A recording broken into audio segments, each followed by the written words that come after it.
हरे राम राम राम हरे हरे, हरे कृष्ण कृष्ण कृष्ण हरे हरे। ब्रह्मानंदं परमसुखदं केवलं ज्ञानमूर्तिं द्वन्द्वातीतं गगनसदृशं तत्त्वमस्यादिलक्ष्यम् एकं नित्यं विमलं अचलं सर्वधी साक्षिभूतं भावातीतं त्रिगुणरहितं सद्गुरुं तं नमामि। नमामि सद्गुरु शान्तं सच्चिदानन्दविग्रहं पूर्णब्रह्मपरानन्दैशम् आनन्दीवल्लभं सद्गुरु सच्चिदानन्दं केवलं करुणाकरं ज्ञानयोगेश्वरं वन्दे ज्ञानदेवा पुनः पुनः। अलङ्कापुरी पुण्यभूमि पवित्र तिथे नांदतो ज्ञानराजा सुपात्र तया आठविता महापुण्यराशी। नमस्कार माझा सद्गुरु ज्ञानेश्वराशी।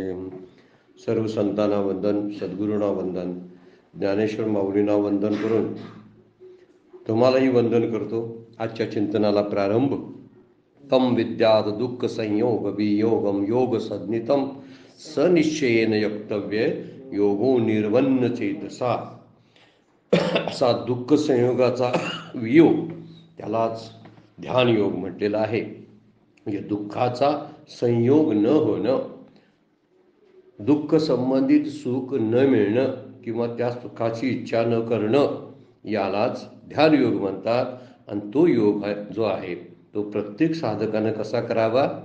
अत्यंत निश्चयपूर्वक आणि अव्यग्र अशा चित्ताने करावा। अनिर्मन्न चेतसा, अव्यग्र चित्ताने, कंटाळा न करता निश्चयाने तो योग आत्मसात करावा। माऊलींनी फार सुंदर उभी पहिलीच टाकलेली आहे, आपण त्याच्यावर विचार केला होता, त्याचं चिंतन आपण करावं। जया सुखाची या गोडी मन आरतीची सेची सोडी, संसाराची या तोंडी गुंतले जे, जे योगाची बरव संतोषाची राणीव ज्ञानाची जाणीव जया लागे। हा योग जो आहे तो परमच्च सुखाची शोभा आहे। हे समाधान आहे, पूर्ण समाधान ज्याला म्हणतात, संतुष्टता, त्या संतोषाचं राज्य राणीव आहे। आणि ज्या सुखाकरता आत्मज्ञानाचा अनुभव असावा लागतो।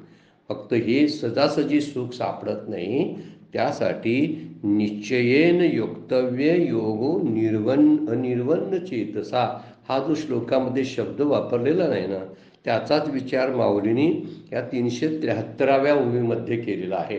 आपण मागच्या चिंतनामध्ये 373 नंबरच्या ओवीचा विचार केलेला आहे।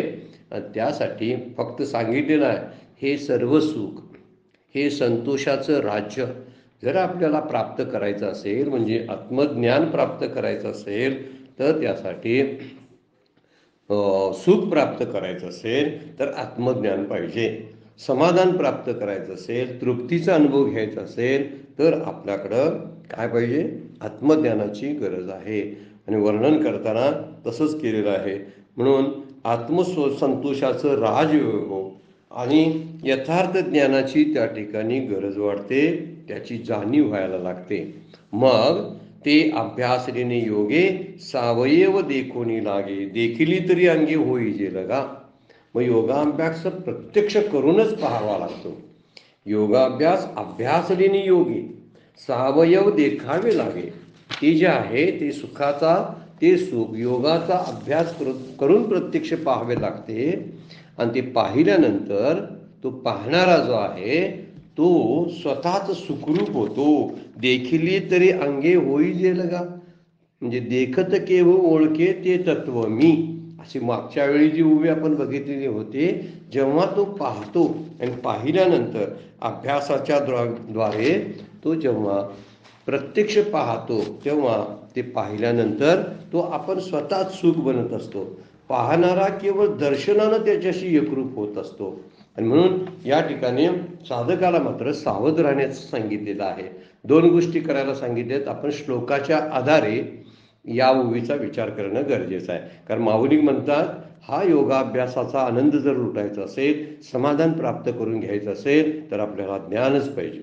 ज्ञानाशिवायही कळणार नाही। पण हे ज्ञान प्राप्त करायचं साधन जे आहे ते श्लोकात सांगितलेलं आहे। त्या श्लोकामध्ये काय म्हणतात? स निश्चयेन योक्तव्ये योगो अनिर्विण्ण चेतसा. हा जो योग आहे तो साधकानं निश्चयपूर्वक केला पाहिजे. त्या ठिकाणी व्यग्र चित्ताचा उपयोग होणार नाही, भरकटणाऱ्या चित्ताचा उपयोग होणार नाही. तर निश्चयानं अनिश्चयानं अनिर्विण्ण चेतसा म्हणजे सारखी धरसोडवरती कंटाळा करणं, आळस करणं, त्या ठिकाणी तत्परता न ठेवणं, यामुळं या योगाची प्राप्ती होणार नाही. म्हणजे नामसाधनेचे खरे फायदे जर व्हायचे असतील तर त्या ठिकाणी निश्चयच असायला पाहिजे.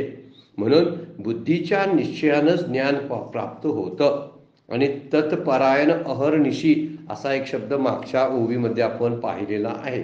बुद्धी निश्चय आत्मज्ञान ब्रह्मरूप भावे आपण आणि तत्परायण अहर्निशी म्हटलेलं आहे. म्हणजे त्याच्याशी एकरूप होणं, न कंटाळणं, निश्चय बुद्धीचा करणं, ह्या 2-3 गोष्टींची आवश्यकता आहे. तरच आपला आणि दुःखाचा संयोग जो आहे तो जो निर्माण झालेला आहे त्यातून आपण बाहेर पडतो आणि आत्मज्ञानाची प्राप्ती होते. म्हणजे आपला आणि दुःखाचा संयोग म्हणजे कशातून होतो? मी आणि माझ्यातूनच होतो. मला जे दुःख भोगायला लागतं त्याला कारण 2च सांगितलेले आहेत शास्त्रानं. एक अहम आणि एक दुसरं ममता. अहंकार आणि ममता, मीपणा आणि माझेपणा, या 2 गोष्टीमध्ये आपल्या दुःखाची बीजं दडलेली आहेत.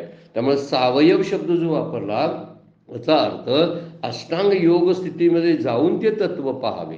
समाधी स्थितीमध्ये आपण गेलं पाहिजे. यम, नियम, आसन, प्राणायाम या सगळ्या गोष्टी फॉलो झाल्यानंतर, समाधीमध्ये झाल्यानंतर, तेच नामाच्या बाबतीमध्ये सुद्धा अष्टांग योग जरा बाजूला जरी ठेवला तर त्याचा सवय नित्य नियमानं करणं नामाची गरज आहे. जर नाम कधीतरी घेतो, आणखीन काही दिवस बंद करतो, आणखीन काही दिवसानंतर घेतो, असं खंडित घेतलेलं नाम जे आहे त्या नामानं त्याला पाहता येत नाही. म्हणून त्या ठिकाणी निश्चयच असावा लागतो, त्या ठिकाणी तत्परता असावी लागते. श्रद्धावान लभते ज्ञानम, तत्परा शब्दच वापरलेला आहे तिथं. संयती इंद्रिय आणि तत्परता या 2 गोष्टी फार महत्त्वाच्या सांगितलेल्या आहेत. आणि म्हणून म्हटलेलं आहे न कंटाळता अव्यग्र चित्ताने आणि निश्चयाने त्याचा ध्यास लागला पाहिजे. जेव्हा ध्यास लागतो ना तेव्हा अभ्यास सुद्धा सोपा होतो. ध्यासामुळं आपल्याला आपल्या साधनेमध्ये आनंद वाटायला लागतो. साधनेतला एक आनंद वेगळाच असतो. आपण पंढरपूरच्या वारीमध्ये जात असतो, जाताना सुद्धा पांडुरंगाला तर आपण भेटणार आहोत. वारीमध्ये असतो, 3-3, 4-4 तास, 10-10 तास त्याचं लाईन चालू असते. एखाद्या पांडुरंगाच्या दर्शनाला आपण जेव्हा जातो त्यावेळी, परंतु आपल्याला कंटाळा येत नाही. त्याचं कारण असं आहे की मी आता माझ्या त्या विठ्ठलाला सुंदर ते ध्यान उभा विटेवरी पाहणार आहे आणि काही तासातच मला त्याचं दर्शन होणार आहे. आणि त्या दर्शनाच्या नादामध्ये त्या बारीत उभा राहण्याचा त्रास जो आहे किंवा ते चालण्याचा जो त्रास आहे तो वाटतच नाही. त्याचं कारण आहे साधनेत जर इतका आनंद आहे तर प्रत्यक्षात ते होण्यात किती आनंद असेल याचा आपण अंदाज केलेला बरा. आणि ज्याने ते प्राप्त केलं ते किती धन्य असतील याचाही विचार केला पाहिजे. म्हणून ध्यासामुळं आपलं सायास कमी होतं. ध्यास असायला पाहिजे. ध्यास एकदा लागला ना की आपल्याला कष्टाचा त्रास होत नाही. आपल्याला कष्टाचा त्रास केव्हा होतो माहिती आहे की आपण मनाविरुद्ध केलेलं काम हे कष्टदायक वाटत असतं. पण आपल्या इच्छेनं आणि प्रेमानं केलेलं काम जे असतं त्यामुळं आपला त्रास कमी वाटत असतो. नाम प्रेमानं घ्यायला लागलो की नामाचा कंटाळा येणार नाही. पण कोणतरी लादलंय, मला नाही केलं तर चालणार नाही, याचा विचार करून जर आपण नामाला ध्यानाला बसलो तर ते नाम व्यवस्थित होत नाही. म्हणून इथं वर्णन करतानाच म्हटलेलं आहे की ते अभ्यासलेनी योगे सावयव देखावे लागे. सावयव म्हणजे अगदी अष्टांगयोगाच्या म्हणजे त्या ध्यान साधनेच्या द्वारे, नाम साधनेच्या द्वारे त्याला पाहावं लागेल. आणि त्याचाच विचार काय करायला पाहिजे आपण? त्याबद्दल मात्र तळमळ असली पाहिजे, व्याकुळता असली पाहिजे. व्याकुळता असेल ना तर त्रास वाटत नाही. आपण एखाद्या प्रिय व्यक्तीची आपण वाट पाहत असतो ना, त्या वाट पाहण्यामध्ये सुद्धा केवढा आनंद असतो बघा. का तर त्या प्रिय व्यक्तीच्या दर्शनासाठी आपण आसुसलेला असतो. नामाच्या आणि ध्यानाच्या द्वारे मला आत्मस्वरूपाकडे पाहायचं आहे आणि त्या आत्मस्वरूप आनंददायी आहे. कारण नामातच त्या वाटेतच एवढा आनंद आहे, तर त्या पोहोचण्यामध्ये केवढा असेल. प्रवासात एवढा आनंद आहे तर मुक्कामामध्ये किती असेल. याच्या अंदाजामुळं आपल्याला त्याचा त्रास वाटत नाही. म्हणून तळमळ कसली असली पाहिजे, मला ते हवेच असं वाटलं पाहिजे.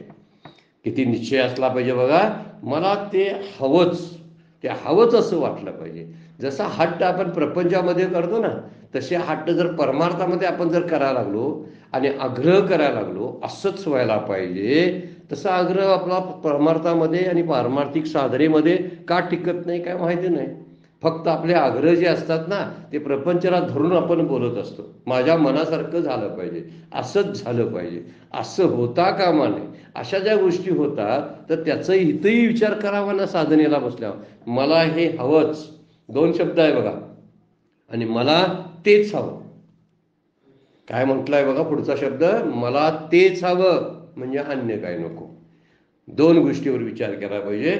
मला ते हवंच आणि मला तेच हवं, अन्य काय नको. आणि मला हवंच आपण म्हणतो ना, त्यावेळी विचार केला पाहिजे की त्या ठिकाणी विवेक वापरलेला आहे. आणि मला तेच हवे, अन्न काही नको, या ठिकाणी वैराग्य. प्रपंचाच्या सगळ्या भानगडीतून मला बाहेर पडलो मी, त्याचा गुंता. जे संसाराच्या तोंडी गुंतले असा शब्द माऊलीने अगोदरच वापरलेला आहे. जे मन संसाराच्या जबड्यामध्ये सापडलेलं आहे, त्याचा कंटाळा आला आहे. तो संसाराचा जबडाच माझा भोगा करतो चावून खाऊन, आणि त्यामुळं माझं जीवन जे आहे ते वेदनादायी झालेलं आहे. आणि म्हणून मला असं वाटलं पाहिजे, मला ते हवं आणि मला तेच हवं. मला ते हवंच आणि मला तेच हवं. तेच हवं शब्दामध्ये एक गोष्ट लक्षात घेतली पाहिजे, मला अन्य काही नको. अन्य काहीचा विचार जेव्हा होतो, पुढच्या श्लोकामध्ये आपण बघणार आहोत आपण, अन्य काहीचा विचार झाल्यामुळं मला जे हवं आहे त्याबद्दल असणारी, त्या प्राप्त करण्याची लागणारी जी तळमळ आहे, त्या तळमळीतली तीव्रता कमी येते.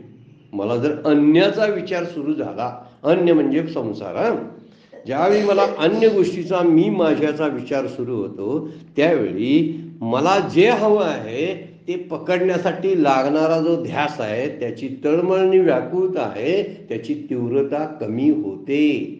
नामाला बसल्यानंतर आपल्याला लक्षात येतं, नामात जर प्रपंचाच्या विचार सुरू झाले की नामाबद्दल आणि नामीबद्दल असणारी जी भेटीची तळमळ आहे ती कमी होत जाते.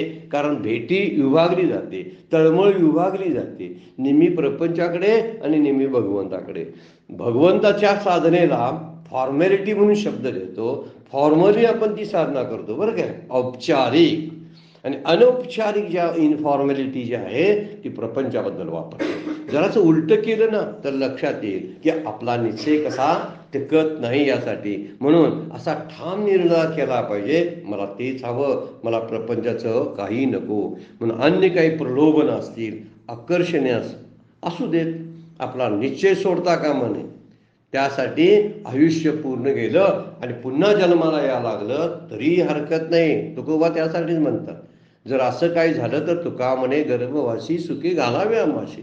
तुझ्या प्राप्तीसाठी पुढचा जन्म जरी मला घ्यावा लागला किंवा तुझ्या सहवासामध्ये, तुझ्या आनंदामध्ये मला मनुष्य जन्म जरी धारण करायला लागला तरी मला हरकत नाही. त्यामुळे ती मोक्षाची इच्छा सुद्धा बाजूला टाकलेली आहे. सगळ्या इच्छा संपतात, त्यावेळी मोक्षाची इच्छा पण संपायला लागते. आणि मोक्षाची इच्छा संपली की मोक्ष प्राप्तच असतो. ज्यावेळी ज्याची इच्छा आपण करतो त्यावेळी त्याच्यापासून आपण दूर असतो. कायम लक्षात ठेवण्यासारखी गोष्ट ही आहे, ज्याची इच्छा आपण करतो ते आपल्यापासून दूर आहे. मग मोक्षाची जरी इच्छा केली तर आपण मोक्षापासून दूर झालो नाही का. म्हणून संत काय करतात, मोक्षाला सुद्धा लाथाडतात. तुझ्या दर्शनामध्ये, तुझ्या नामामध्ये जे मला सुख आणि समाधान मिळतं ते तुझ्याशी एकरूप होण्यामध्ये आम्हाला नाही, असं संत बोलून जातात. त्यामुळं कितीही प्रलोभनं असली, आकर्षणं जरी असली तर आपला निश्चय ढळता कामा नये, निश्चय कधी सोडू नये असं शास्त्र आपल्याला सांगतंय. म्हणून बरेच वेळा लवकर फळ मिळत नाही म्हणून खिन्नता येण्याची शक्यता असते, मन विषण्ण होतं. कारण तिथं उतावीळपणा असतो. इथं उतावीळपणा चालत नाही. उतावीळपणा असतो तो प्रपंचामध्ये कदाचित चालेल, न चालेल तो भाग जिकडला आहे. इथं मात्र नेटानं हळूहळू ती साधना चालू ठेवावी लागते. या ठिकाणी उतावळेपणा चालत नाही. कारण अनुकूल प्रतिकूलतेचा त्याच्यावरती परिणाम होता कामा नये. एखादी गोष्ट माझ्या बाबतीत चांगली झाली तर माझी साधना चांगली चालते. माझ्या मनाविरुद्ध काही घटना घडली तर त्या दिवशी मी साधना बंद करतो. या ठिकाणी विचार करणं फार गरजेचं आहे. मग निश्चयानं, निश्चयेनं आणि दुसरं अनिर्विण्ण चेतसा, या दोन गोष्टीचा विचार आपण सोडलेला आहे.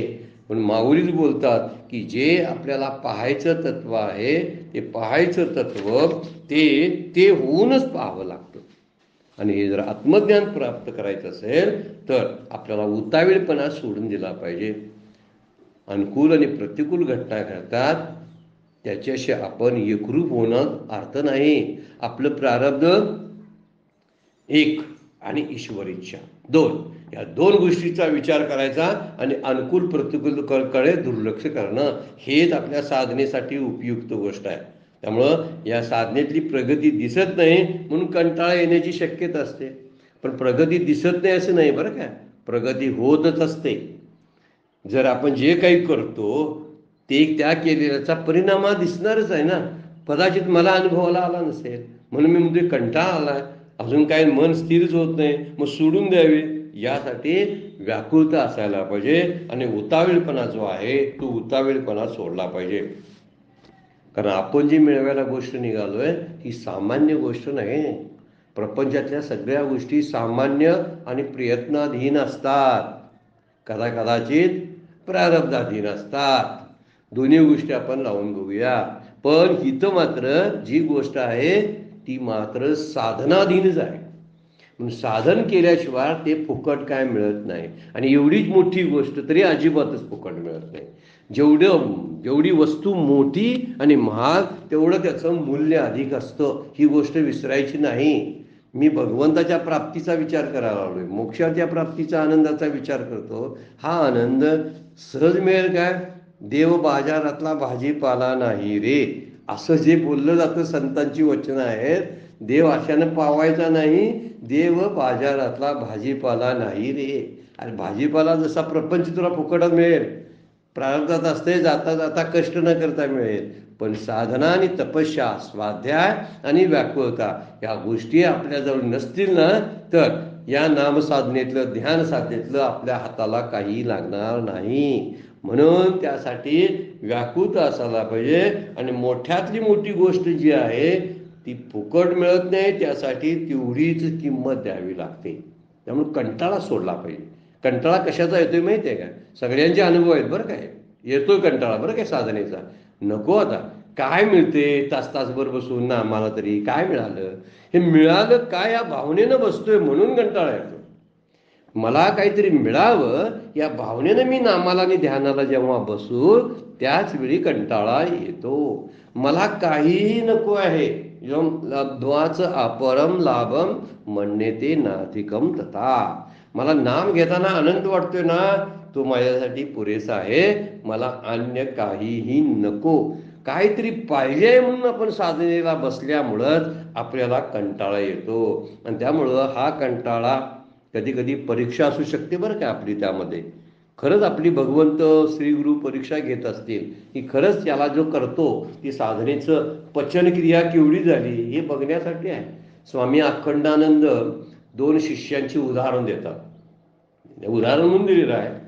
त्यातला एक शिष्य तर त्या गुरूंचा मुलगाच असतो.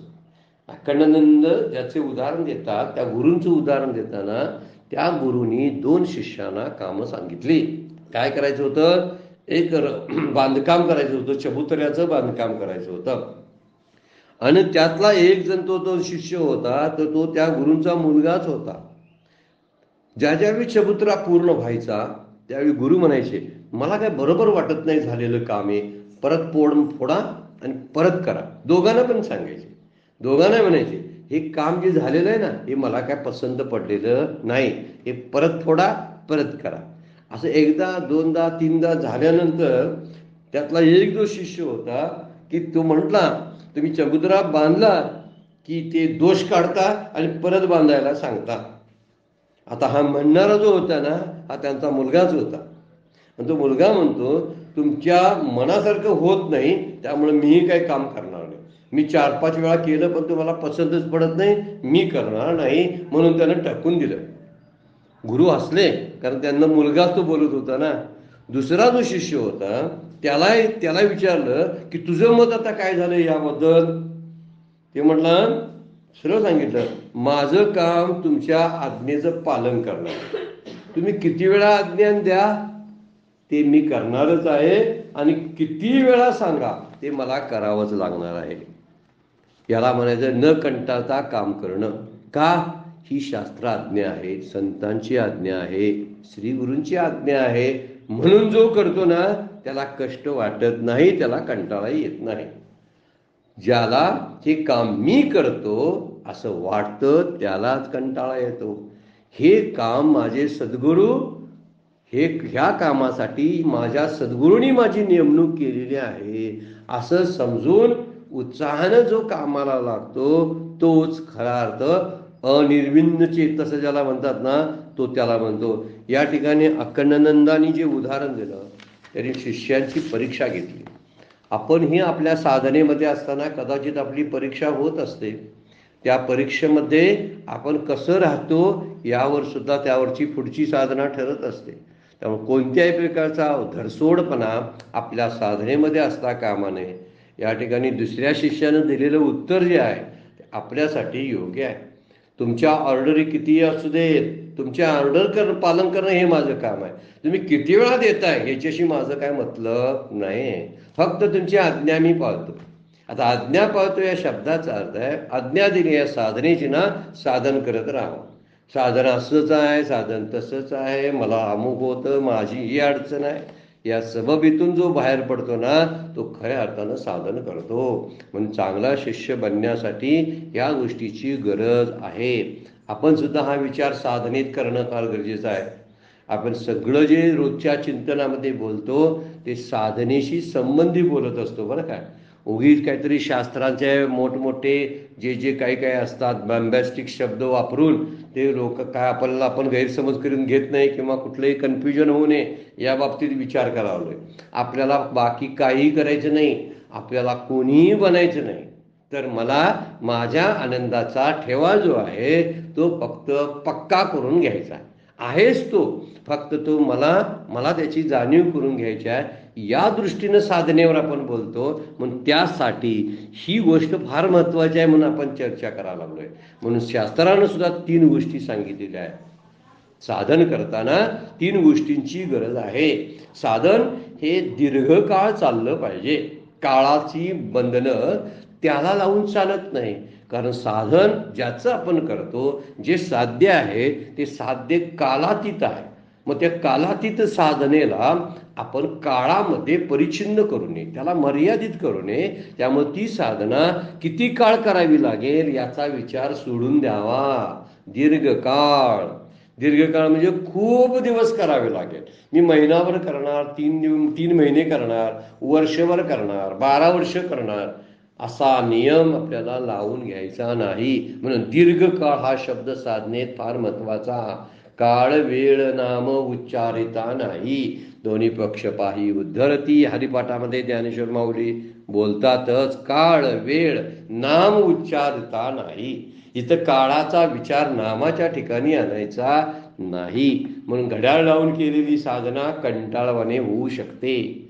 घड्याळ लावून केलेलं ध्यान कंटाळवाणं होऊ शकतं. आता आपण आपल्या रोजच्या प्रापंचिक व्यवहारिक कामाचं आपल्या प्रोफेशनचा विचार करून साधना करावी तो भाग वेगळा आहे, पण दीर्घकाळ मात्र करावे लागते. त्यासाठी उतावळेपणा चालणार नाही. नंबर 2, साधना निरंतर झाली पाहिजे.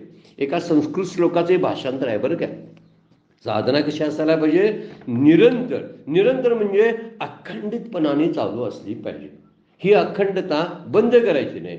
ठरलेल्या वेळी ठरलेल्या ठिकाणी ठरलेली साधनेची गोष्ट जी प्रक्रिया आहे ती रोज पूर्णच करणे. त्या ठिकाणी कुठलीही हेळसांड करू नये, पाहुणे आले, तब्येत बरी नाही, बाहेर जावं लागलं, प्रापंचिक काम अत्यंत महत्वाचं होतं, अशा सबबी सतत सांगून बसू नये. त्याला निरंतर शब्द वापरलेला आहे. अखंड, अखंड शब्दाचा अर्थ आहे निरंतर, तैल धारेसारखं, तेलाच्या धारेसारखं. आणि अखंड शब्दाचा आणखीन एक अर्थ, नाम घेत असताना, ध्यान करत असताना त्यामध्ये मध्ये जे विचार घुसतात त्यामुळे साधना तुटण्याची शक्यता असते. तर तिथेही अखंडता जोपासता आली पाहिजे. म्हणून निरंतर त्याचा अभ्यास झाला पाहिजे. योगाभ्यास, ध्यानाभ्यास, नाम अभ्यास, तत्वचिंतनाचा अभ्यास, तीन तरी आपण सतत विचारत करावेत. नाम, ध्यान आणि तत्वचिंतन. आणि तिसरं शब्द फारच महत्वाचा आहे, जो तिथंच साधक मार खातो, म्हणजे साधन सत्कारपूर्वक झालं पाहिजे. सत्कारपूर्वक शब्दाचा अर्थ आहे आदरानं. आदरानं म्हणजे प्रेमानं. नाम कसं असायला पाहिजे?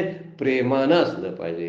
प्रेमाची ओळख करून देणारं नाम आहे. आणि ते जर आपण कोणतरी लादल्यासारखं अंगावर जर टाकल्यासारखं जर करत असो, काय करायला लागते बाबा, मला सांगितलेलं आहे माझ्या सद्गुरूंनी, नाहीतर मग वेळेवर नाही केलं तर मग आणखीन काय होते कुणाला माहिती, या भयापोटी नाही तर प्रेमानं. त्यासाठी अभंग फार सुंदर आहे नाथांचा बघा, हरिपाठातला. आवडीनं भावे हरिनाम घेसी, तुझी चिंता त्याशी सर्व आहे. तुझी चिंता भगवंताला केव्हा लागेल? जेव्हा तू प्रेमानं त्यांचं भजन करशील. नको खेद करू कोणत्या गोष्टीचा, अन्य गोष्टीच्या खिन्नतेमध्ये स्वतःचा वेळ घालू नकोस. पती लक्ष्मीचा जाणत आहे, जैशी स्थिती आहे तैशा परी आहे, कौतुक तू पाहे संचिताचे. संचिताला बाजूला ठेव, त्याचं त्याला काम करू दे. तू त्यामध्ये लक्ष घालू नकोस. जशीच तुझी स्थिती आहे त्या स्थितीमध्ये नाम प्रेमानं घे, आणि आवडीनं भावे हरिनाम घेशी, तुझी चिंता त्याशी सर्व आहे. यासाठी सत्कारपूर्वक शब्द हा शास्त्राचा आहे म्हणून वापरला आपण. सत्कारपूर्वक म्हणजे अत्यंत आदराने, अत्यंत प्रेमाळे, भावूक होऊन. माझा देव आता माझ्याशी बोलायला लागलेला आहे, तो माझ्या जवळ बसलेला आहे. ज्ञानेश्वरी मी पारायण करतो, वाचन करतो, अभ्यास करतो, तर ज्ञानेश्वर माऊली माझ्या समोर येऊन त्या माझा अभ्यासाचं अवलोकन करत आहेत. अशी भावुकता त्या प्रत्येक साधनेमध्ये असली पाहिजे. भाव नसेल ना साधनेमध्ये तर ती साधना फलद्रूप होत नाही, शुष्क होते, कोरडेपणा त्या साधनेमध्ये येत असतो. त्यामुळे ह्या तीन गोष्टी आपला भाव टिकवण्यासाठी, म्हणजे निश्चयन आणि अनिर्वन्न चेतसा जो शब्द भगवद्गीतेनं वापरला आणि माऊली म्हणतात ते अभ्यासलेनी योगे सावयव देखावे लागे. असा अभ्यास जर झाला तरच त्या आत्माला पाहता येईल आपल्यामध्ये, अन्यथा नाही. देखील तरी अंगी होईल जलगा. जसं त्याला पाहायला गेलं तर आपणच त्याचा अंग होतो. देव पाहावया गेलो आणि देवची होऊनी ठेलो. भगवंताला बघायला मी गेलो होतो, पण झालं काय? मी भगवंत रूप झालो, आत्मरूप होतो. पण याचाच अर्थ असा आहे की त्या साधनेचा अभ्यास जो आहे तो नामाचा अभ्यास करताना हा अनुभव फार महत्वाचा आहे. म्हणून दीर्घकाळ, निरंतर आणि सत्कारपूर्वक साधनेला फार महत्व आहे. हा तिन्ही शब्द प्रत्येक साधकानं लक्षात ठेवले पाहिजे बरं का. या ठिकाणी धरसोड वृत्ती असते, मध्ये कीर्ती डोकावते, मध्ये शास्त्राचा अहंभाव, शास्त्र अभ्यासाचं कर्तृत्व येण्याची शक्यता असते. नामसाधनेचा मोठेपणा दुसऱ्या कुणाला सांगावासा वाटत असतो. या सगळ्या गोष्टीचं पालन या ठिकाणी करावं.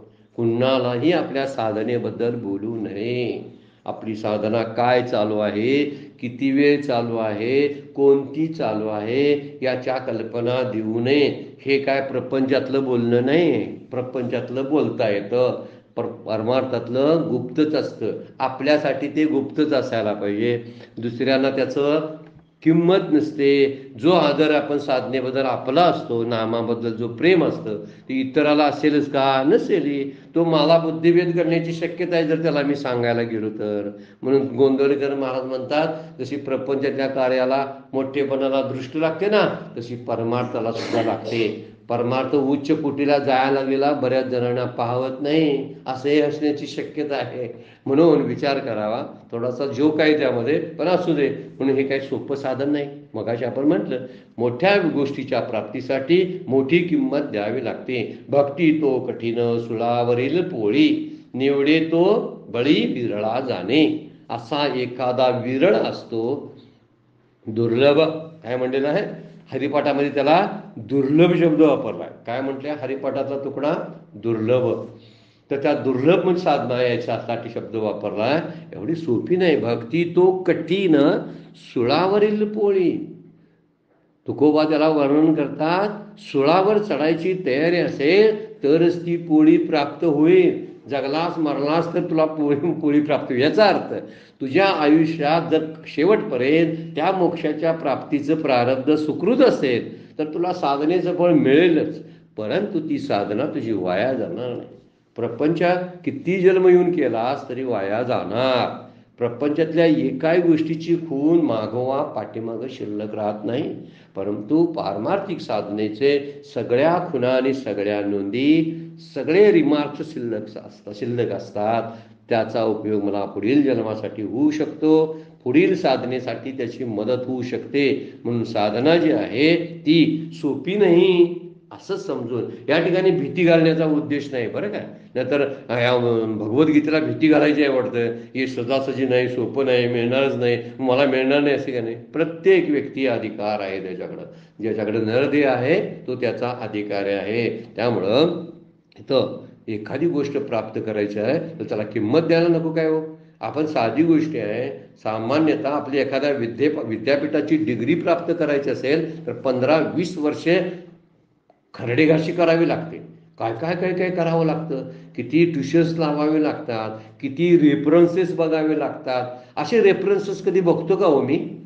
मला एखादा अभंग अडला, ओवीचा अर्थ सापडे ना म्हणून तो शब्द मला सापडे ना म्हणून अस्वस्थ आपण कधी झालोय काय? मला या अभंगाचा अर्थ कळला नाही म्हणून दिवसभर कुठे चित्तच लागना, असं कधी आपलं झालंय काय? झालं असेल तर आपण खरे साधक आहोत. हा मुद्दा फार महत्वाचा. मला माझी शंका निरसन झाली नाही परमार्थातली तर मी अस्वस्थ होतो. त्यावेळी समजायचं मी खरा साधनेतला योग पंथस्थ आहे. पंथस्थ म्हणजे त्या मार्गाने प्रवास करणारा, माझी प्रवासाची पद्धत योग्य आहे. आपल्याला नाही कधी वाटत, कारण माझ्या दृष्टीने ते गरजेचं नाही आहे. मला आज काय आलंय म्हणून आपले श्रीगुरु परमपूज्य काका सुद्धा दृष्टांत देतात. तो आपल्याला चांगल्या नेहमीच्या परिचयाचा आहे. घरामध्ये रोज आपल्या सकाळी वर्तमानपत्र येतं, दुधाची पिशवी टाकणारी एक व्यक्ती आहे, वर्तमान पत्र टाकणारी एक व्यक्ती आहे, आणि देवाला हार देणारी आणि फुले देणारी एक व्यक्ती आहे. आता बघा, समजा काय झालं असेल, जर आपल्याला दुधाची पिशवी आली नाही किंवा वर्तमानपत्र आलं नाही तर आपण त्याला फोन करतो, का आलं नाही, किंवा मग तुझी अडचण काहीतरी असेल म्हणून लगबगीनं आपण लगेच त्या मंडईमध्ये जाऊन तो वर्तमानपत्र किंवा दुधाची पिशवी लगेच घेऊन येतो. का? ती माझी निकड आहे, गरज आहे म्हणून. पण फुलाचा गुच्छ, फुलाचा हार आज आला नाही तर मी काय करतो, परमपूज्य काका सांगतात, कॅलेंडरावरती क्रॉस करून ठेवतो, आज फुलाचा गुच्छ आला नाही. त्याच्याबद्दल काही तक्रार मी करत नाही. आलं नसेल काहीतरी कुठेतरी अडचण, काय मी गेलो पळत जाऊन आणि फुले घेऊन आलो नाही. का? दूध महत्वाचं, वर्तमानपत्र महत्वाचं. तसा प्रपंचाच्या सगळ्या गोष्टी महत्वाच्या, परमार्थ ऑप्शनल. हा काय टाइमपास किंवा आणखीन काय करण्याचा पार्ट टाइम उद्योग नाही बरं काय. म्हणून विचार करणं फार गरजेचं आहे. सकाळी मी पायावरती उठतो आणि तेवढं झालं की पुन्हा कसा वाटेल तसा हिंडायला आणि कसं वाटेल तशी बोलणी आणि वक्तव्य करायला, प्रत्येकाला फसवायला, बदनाम करायला, निंदा करायला रिकामा झाला. दिवसभर तोच उद्योग. हे असा करतो, तो तसा करतो, त्याच्या चुका अशा आहेत, मी किती शहाणा. का? सकाळची साधनाने ह्याचा अर्थ कुठं लागतो का? आपल्याला लागायला पाहिजे. म्हणून एखादी डिग्री मिळवायची असेल कुठलीही व्यवहारातली, 15-20 वर्ष करतो ना कष्ट करतो ना. मग हिथं का आपण 10-15 वर्ष राबत नाही सांगा? ज्ञानेश्वरीचा अभ्यास, गाथेचा अभ्यास, उपनिषदांचा अभ्यासासाठी 10-15 वर्ष कोणी घालवलीत काय? अहो 4 शब्द आले की मला या लागले असं मला वाटायला लागतं. एखादं पारायण ज्ञानेश्वरीचं केलं तर मी ज्ञानेश्वरीच्या पारायणाच्या केवढ्या गप्पा मारायला लागतो याचा विचार केला तर लक्षात येईल आपल्याला. आपण मागतो जास्त, करतो कमी. आणि करतो तेही मनापासून करत नाही, तेही कंटाळून करायचं. त्या ठिकाणी सत्कारपूर्वक, आदरपूर्वक नाही, ते दीर्घकाळ नाही, ते निरंतर नाही. या सगळ्या गोष्टीचा विचार परमार्थात लक्षात ठेवायला पाहिजे. तर ही डिग्री मिळवण्यासाठी एवढा टापेटा करतो, तर यासाठी सुद्धा मला करता आला पाहिजे. म्हणून हुतावीपणा सोडला पाहिजे. मगाशी आपण एक चिंतन घेतलं होतं, चालण्यातला आनंद एवढा मोठा असेल तर पोहोचण्यातला केवढा असेल. समुद्राच्या काठाला बसताना समुद्राच्या लाटा आणि त्या लाटांचं बागडणं बघताना समुद्र किती नयनरम्य वाटत असतो, मनोरम्य वाटत असतो. पण त्या लाटाशी खेळताना केवढा आनंद वाटत असेल. त्या लाटाबरोबर गंमत करताना समुद्रात उतरल्यावरच कळेल. ते समुद्राच्या लाटा बाहेरून बघून त्या कळणार नाही, पण बाहेरून बघण्यासाठी काठावर तरी जावं लागेल ना. आणि काठावर जाण्यासाठी हा ध्यानयोग, हा नामयोग आपण विचारात घेतला पाहिजे. नामयोग शब्द वापरला बरं काय आपण, कारण योग म्हणजे जोडणार आहे. नाम नामीशी जोडून देतं, म्हणून त्याला नामयोग म्हणतात. नामानं कुठं इकडं तिकडं जाणार नाही, ते नामीपर्यंतच जाणार आहे. ज्याचं त्याच्या लिंक ठरलेले आहेत, ती लिंक तिथंपर्यंतच घेऊन आपल्याला जात असते. म्हणून माझा प्रवास हा आनंददायी होतो जेव्हा मी आदरपूर्वक आणि सत्कारपूर्वक साधना करतो तेव्हा. आणि आनंददायी झालेला प्रवास पोचण्याबद्दलची आतुरता काढून टाकतो.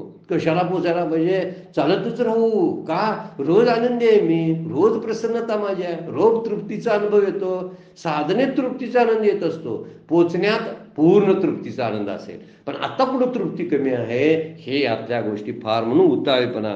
झाडाला सुद्धा एखादं फळ येत असतं तर 20-20 वर्षे लागतात किंवा, आणि ते काय सहज येतंय का.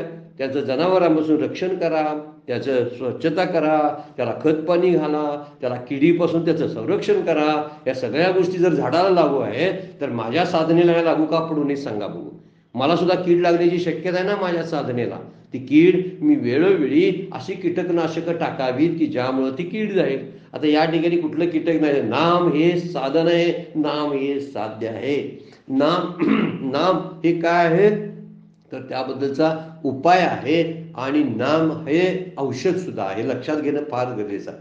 औषध म्हणून सुद्धा नामाचा वापर, साधन आणि साध्य दोन्ही नामामध्ये आहे. त्यामुळे झाडाला फळ यायला जसं विचार लागतो त्यासाठी तातडी करून चालत नाही. आज झाड लावलं, लहान पोरं कधी कधी बघतात बघा, केवढं आले बघायला म्हणून जातात. असं बघायलाच्या उतावीळपणा दाखवल्यामुळे झाडाचे अंकुर नष्ट होतात.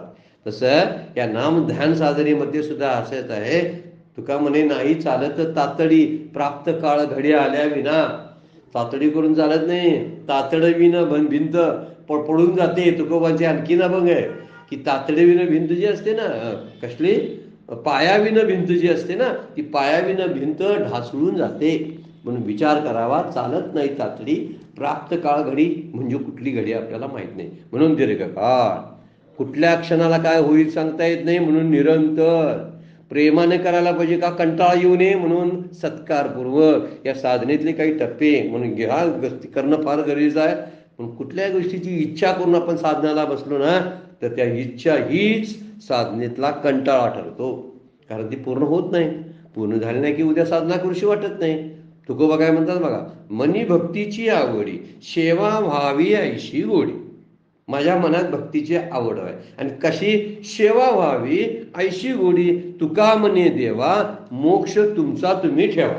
मला मोक्ष विषय काय देऊ नका रे बाबा, तुमच्याकडेच ठेवा. मग काय द्या, तुमची सेवा द्या. कारण सेवा ही माझ्या भक्तीची आवडी आहे, आवडीनं मी करतो. मला प्रेम वाटतं, मला मजा वाटते त्यामध्ये. आणि मजा वाटत असल्यामुळे मला ते मोक्षाचं काय आहे ना ते तुमच्याकडे ठेवा जावं म्हणतात. म्हणून फळ नको तर म्हणावं मला फळ नको, पण साधनेत आणि नामात प्रेम दे. देवाकडे काय मागावं साधन करताना म्हणजे कंटाळा येत नाही. आपण त्याच्याशी एकरूप होतो. तर ती वेळ कोणती असेल मला मिळण्याची तर तो माझा अधिकार नाही बरं काय. मला जे फळ मिळायचं आहे त्या नामाचं ध्यानाचं तो कधी मिळेल त्यासाठी माझा अधिकार, ती वेळ ठरवण्याचा अधिकार माझा नाही. नाम घेणं हे माझं काम आहे, ध्यान करणं हे माझं काम आहे, तत्वचिंतन करणे हे काम आहे. फळ देणं माझ्या हातात, फळ मिळणं माझ्या हातामध्ये नाही. कर्मण्य अधिकार असतो मा फलेषु कदाचन. मागचा श्लोक आणि त्या बाबतीत थोडासा लागू जाता पडा लागला आपला. कर्तव्य भावनेनं, आवडीनं आणि प्रेमानं दीर्घकाळ आणि निरंतर ही साधनेचे रोजचे टप्पे आपण लक्षात केले पाहिजे. तर त्यामुळे रोजच्या साधनेनं मन स्थिर होतं. दीर्घकाळ केल्यामुळं मनोनिग्रह होतो आणि सत्कारपूर्वक केल्यामुळे आनंद अनुभवता येतो, अन्यथा येणार नाही. फार महत्वाची गोष्ट आहे. रोजची निरंतर साधनेमुळं मन हळूहळू हळूहळू स्थिर व्हायला लागतं. करणाऱ्यांना हे माहिती आहे बरं काय, हे सांगाय सुद्धा लागत नाही. दीर्घकाळ जर आपण करायला लागलो, नंबर 2ची गोष्ट, दीर्घकाळ ते जर चाललं तर पक्का मनोनिग्रहच होतो. म्हणजे मन इथंच त्या धावायचंच बंद होतं आणि ते स्थिर व्हायला लागतं. त्यातच आपण जर सत्कारपूर्वक आणि प्रेमानं जर ते करायला लागलो तर आपल्याला त्यातल्या अनुभूती, आनंदाची अनुभूती येते. सत्कारपूर्वक म्हणजे प्रेमानं, भावानं. भाववळ्याकडे एरवी ना कळे, वर्णनच केलेलं आहे. म्हणून धरसोड वृत्ती चालत नाही. भावबळाकडे एरवी पारी याचा रवा घेता भूमीवरी यत्न परोपरी साधन तेशे. परत आणि हरिपाठ बघा, ज्ञानोबांचा हरिपाठामध्ये काय म्हणतात, पारी याचा रवा घेता भूमीवरी. पारा जो जमिनीवर पडलेला असतो तो पकडायला जावा, तो कसा होईल, कसा हातातून निसटून जातो. यत्न साधन कसं म्हणलेलं, पारियाचा रवा घेता भूमीवरी यत्न परोपरी साधन तैशे. एवढा प्रयत्न आहे साधनामध्ये, एवढं यत्न करावे लागतात. म्हणून भावाशिवाय, प्रेमाशिवाय, सत्कारने आदराशिवाय ती गोष्ट प्राप्त होणार नाही. भाव बळे आकडे एरवी ना कळे, भावे विन देव न कळे निसंदेह. न कळे त्याच्यामध्ये कोणतीही शंका नाही. प्रेमाशिवाय तो सफळ मिळत नाही. म्हणून संत सुद्धा धीर देतात. मात्र इथं भीती बाळगायची काही गरज नाही, धीराने करावं. म्हणून म्हणतात ते कसं असेल, मने नसे तरी नसो, वाचे तरी वसो. तुकाराम महाराज काय म्हणतात बघा, मनात नसलं तरी नसू दे, वाचेनं तरी म्हणत बघा, थोडे आहे चित्त सहाय झाली. तुमच्या चित्ताला तुम्ही दोस्त करून घ्या, मित्र करून घ्या आणि हळूहळू मन तेच आपल्याला सहकार्य करेल. फार सोपं साधन आहे असं संत सांगतात आणि आपला धीर वाढवतात. ही धीरानं जर साधना आपण जर करायला लागलो, धैर्यानं जर करायला लागलो तर निश्चितपणाने जो म्हटले नाही ना, निश्चयनं योग अनिर्विन्न चेतसा, आणि मगच आपला दुःखाशी होणारा जो संयोग आहे तो आपल्याला टाळता येतो. जया सुखाची या गोडी मन आरतीची सेची सोडी. मन तिथून बरोबर बाहेर पडायला चालू होतं. जे अनेक जन्म संसाराच्या जबड्यात सापडलेलं आहे ते मन आपोआप रिकाम होतं आणि मुक्तीचा आनंद मिळतो. वेळ संपलेली आहे, आपल्याला थांबावं लागते. आजची सेवा सद्गुरूंच्या चरणी, भगवान ज्ञानेश्वरांच्या चरणी अर्पण करून विराम घेऊया. पुंडलिक वरदारी विठ्ठल श्री ज्ञानदेव तुकाराम